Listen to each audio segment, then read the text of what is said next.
para ustadz, para kiai, para ajangan, para alim ulama, beserta para ustazah, para nyai yang selama ini rutin setiap sebulan sekali kita kumpul di masjid ini. Biasanya dipisah, biasanya Kamis pertama itu multaqo untuk para kiai, para ajangan, para ustadz bersama para santri.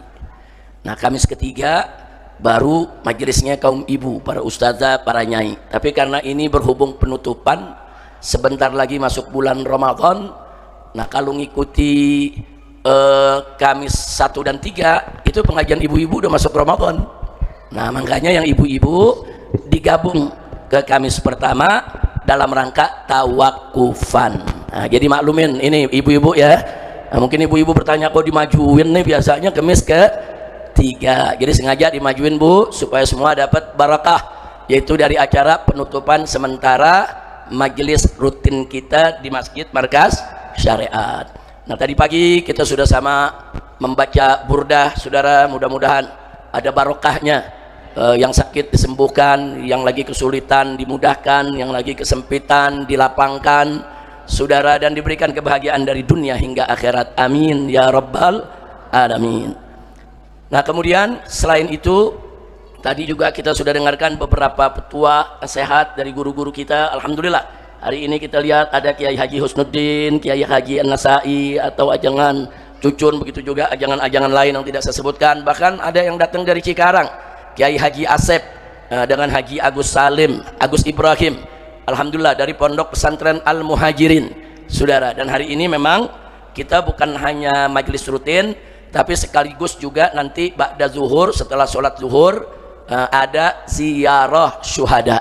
Nah, kita rame-rame akan ziarah syuhada munggah menjelang Ramadan, saudara, karena memang bulan Sya'ban ini disebut juga bulan rohan. Bulan kita banyak kirim bacaan hadiah untuk arwah orang-orang tua kita, guru-guru kita, keluarga kita, sahabat kita yang sudah meninggal dunia. Mudah-mudahan Allah ampuni kesalahan mereka semua dan Allah masukkan mereka ke dalam surganya, amin ya rabbal alamin. Nah, hibail kiram, sebetulnya di majlis di multaqa kita sudah ada agenda untuk membahas soal hadis, lanjutan dari pelajaran bulan yang lalu. Tapi pada tawakufan ini kita tunda. Pelajaran itu nanti akan kita bawakan di pesantren Ramadan. Nah, jadi nanti di sini ada pesantren Ramadan, setiap hari Selasa, Rabu, Kamis saya mengisi. Dan para menantu semua mengisi, ada kelas-kelasnya, saudara. Tapi khusus yang saya, saudara, ini kuliah umum di masjid ini dan ada siaran live streaming, jadi bisa juga dilihat dari rumah setiap hari Selasa, Rabu, dan Kamis jam 1 sampai asar.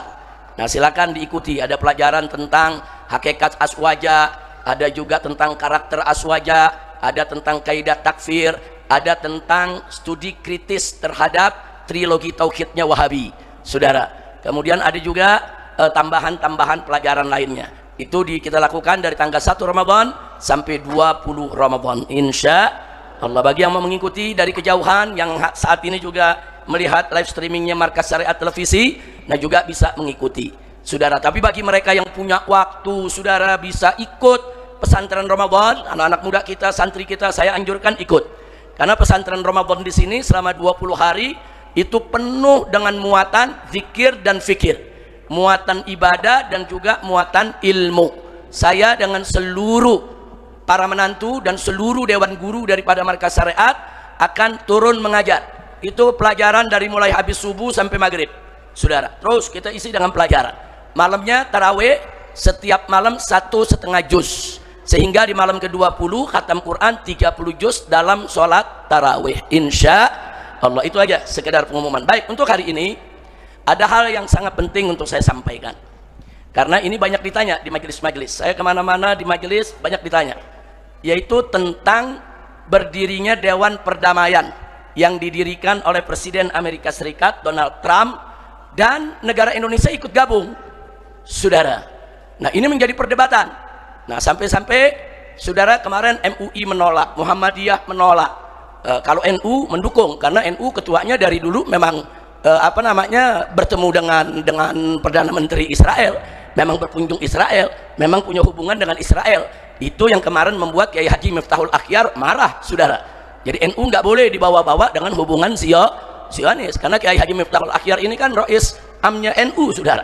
Nah, sampai akhirnya beliau berhentikan ketua umum PBNU. Ala kulli hal, kemudian ada islah, semua kembali baik, dan nanti insya Allah akan ada munas untuk penyusunan pengurus baru daripada NU. Kita doa mudah-mudahan NU selalu dijaga. Nah, tapi akhirnya kemarin para pimpinan ormas diundang oleh presiden, nah, berdialog dengan presiden, dan ujung-ujungnya secara umum pimpinan ormas menerima, tapi dengan syarat kalau kedepannya terbukti ternyata dewan tersebut akhirnya mudorot buat Palestina, maka semua ormas minta Indonesia keluar daripada dewan tersebut. Nah, jadi silakan. Artinya sebetulnya sikap ini sudah disampaikan oleh Front Persaudaraan Islam dari tanggal 7 Syakban. Nah, tanggal 7 Syakban itu sudah disampaikan oleh FPI. Artinya kalau memang pemerintah tetap memaksakan diri mau ikut dewan tersebut, saudara, ya maka harus begini, harus begini, harus begini, harus begini. Nah, kalau ini tidak dilakukan, hati-hati. Nanti presiden bisa terjebak dalam kubangan, saudara, mengkhianati amanat konstitusi, dan itu berbahaya sekali. Baik, ini akan kita uraikan, saudara, secara singkat apa yang kita perlu tahu tentang dewan tersebut, insya Allah. Yang kedua, nanti juga ada sedikit tambahan, saudara, yang saya juga melihat teramat penting. Kita lihat waktunya nanti. Baik, mari kita lihat, saudara, berkenaan dengan Palestina, ada beberapa pernyataan Presiden Republik Indonesia yang saya dan kawan-kawan di FPI menilai pernyataan tersebut agak blunder, saudara, kurang pas, kurang tepat, bahkan berbahaya. Pertama, saudara, tentang usulan presiden agar di Palestina itu dibagi menjadi dua negara, ada negara Israel, ada negara Palestina, saudara. Ini usulan presiden. Nah, di sini kami sampaikan kepada Bapak Presiden bahwa usulan Bapak Presiden itu bukan usulan baru, bukan. Jadi jangan sekali-kali merasa itu usulan baru yang begitu bagus dan begitu jenius. Enggak, saudara. Kenapa? Mari kita lihat, kita buktikan, saudara. Ternyata two state, membentuk dua negara di bumi Palestina, itu memang rencana Inggris dan Prancis serta Amerika dan sekutunya sejak lama.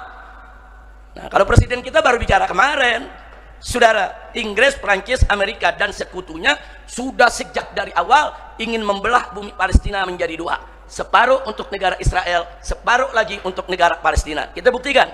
Saya pernah menyusun kronologis dan ini pernah disebarluaskan lewat IBTV, saudara. Saya juga pernah ceramah soal ini. Nah, mari kita lihat. Di tahun 1879, saudara, ada gerakan anti Yahudi di Eropa. Enggak, ini belum ada ini pernyataan FPI kan? Oh ya. Baik, 1879 ada gerakan anti Yahudi di Eropa. Jadi di Eropa itu orang Yahudi dikejar-kejar, dikejar, dibully, dianiaya, diseret, ditangkap, dipenjara, bahkan dibunuh, saudara. Orang-orang Yahudi yang ada di Prancis, yang ada di Swedia, yang ada di Denmark, di mana-mana. Akhirnya orang-orang Yahudi tersebut ketakutan, ribuan orang-orang Yahudi mengungsi. Nah, kemana mereka cari? Di mana negeri yang aman? Masuk yang ini dikejar, masuk ke Jerman dikejar, saudara.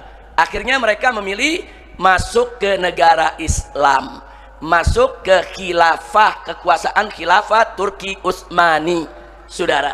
Nah, mereka masuk ke negeri Islam, akhirnya mereka bermukim di Palestina. Saat itu Palestina ada di bawah kekuasaan khilafah Turki Utsmani dan diizinkan oleh khalifah, silakan tinggal di sini, dirindungi, di sini aman, dan mereka puluhan tahun tinggal di sana aman. Nggak ada yang ganggu lagi, nggak ada yang bully, nggak ada yang usir, nggak ada yang hina, saudara. Nggak ada yang ganggu harta mereka, nggak ada yang ganggu juga jiwa mereka.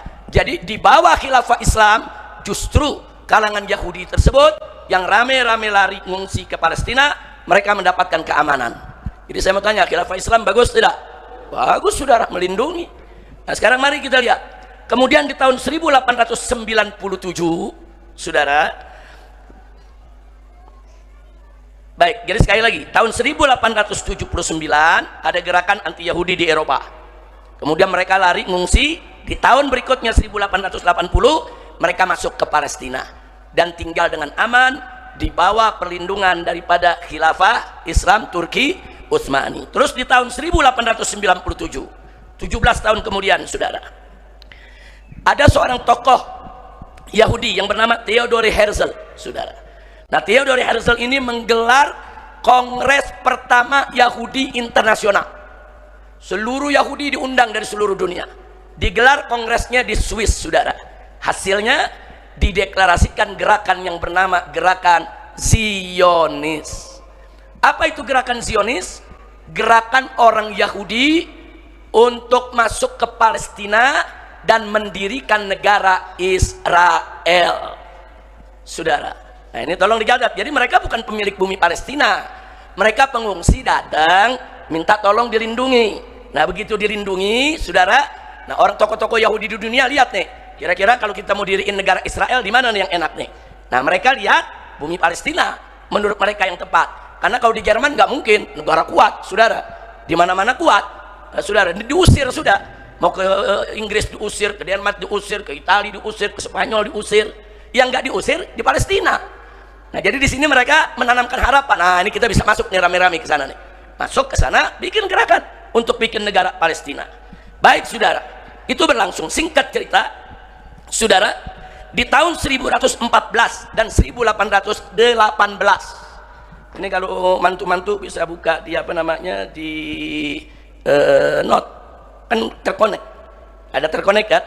Nah, itu bisa, atau Muhammad nanti yang udah terkonek itu bisa dikasih ya, dibuka aja notnya. Apa sudah ini, apa sudah apa namanya? Sudah disinkron. Nah, buka aja, buka.